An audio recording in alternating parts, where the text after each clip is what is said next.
मुझे यहाँ किसने बुलाया देवी? मैंने ही आपको बुलाया है आचार्य। पर आज्ञा तो आंभी के नाम पर दी गई है। क्या तक्षशिला के राज परिवार में एक स्त्री का इतना स्थान है कि उसके नाम से आज्ञा दी जा सके? कौन हो तुम?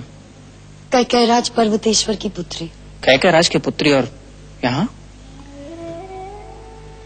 अलकसेन जाते जाते बहुत सारे समझौते करा गया और एक राजनीतिक समझौते की वेदी पर उसने एक अबला की भावनाओं की हत्या कर दी।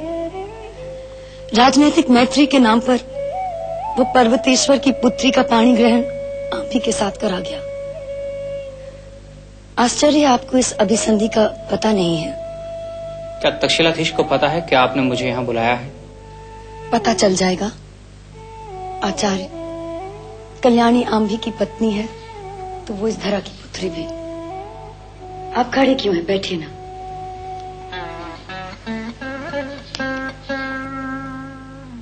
मुझे यहाँ क्यों बुलाया देवी? आचार्य इंद्रदत्त से आपके बारे में बहुत सुना था। एक दृष्टा जीवन दर्शन अपने सभी रूपों में जिसके अंक में पल्लवित होता है, तक्षशिला के गुरुकुल में रहता है। उससे मिलने की बड़ी अभिलाषा थी। क्यों? आचार्य इंद्रदत्त ने कहा था कि जब भी अपने स्वजनों की याद आए तो गुरुकुल चले जाना। हर रूप में तू वहाँ अपने स्वजनों को पाएगी। पर आंभी की परिणीता को गुरुकुल जाने की आज्ञा नहीं है आचार्य। अपने कुल की मर्यादा का सभी को पालन करना पड़ता है कल्याणी। और स्वजन तो तेरे यहाँ भी हैं। एक ओर पराजित पिता ने राजनीति की चौखट पर कन्यादान कर दिया और दूसरी ओर अपनी ही मातृभूमि को राजनीति की चौखट पर दूसरों को दान देने वाले ने मुझे स्वीकार कर लिया।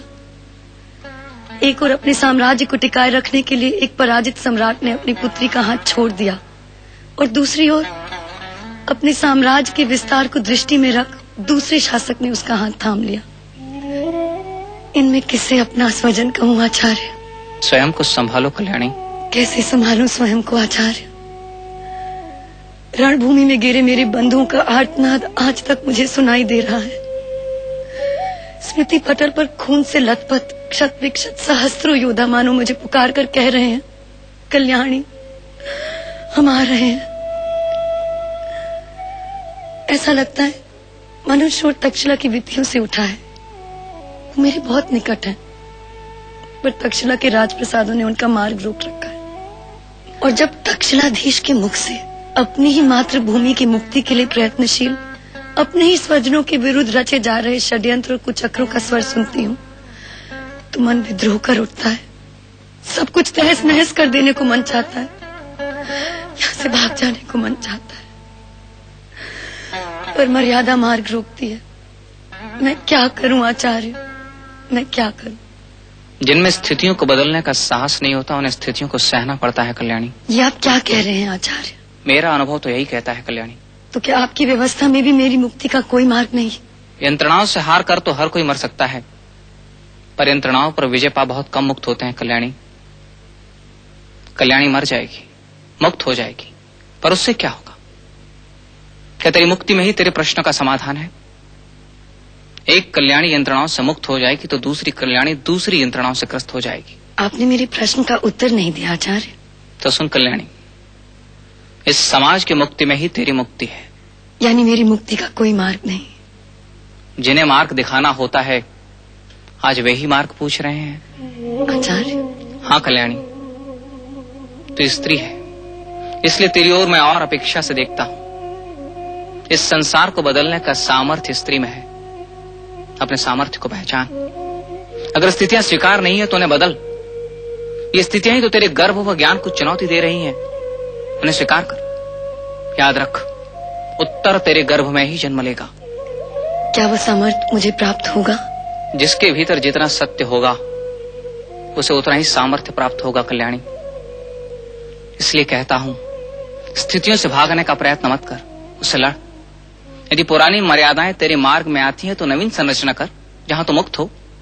पुरानी मर्यादाएं स्वयं तेरा मार्ग छोड़ देंगी। उठ, निराश मत हो, अपने को योग्य बना, प्रयास कर। तक्षशिला का भविष्य तो तुझे ही लिखना है, वह तो तेरे अंक में ही आकार लेगा।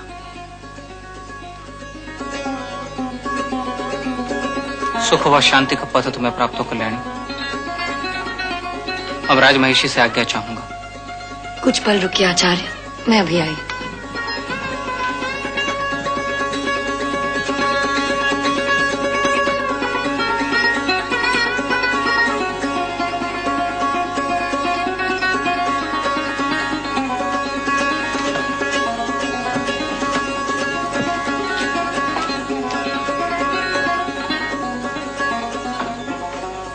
कल्याणी की ओर से यह स्वीकार कीजिए आचार्य,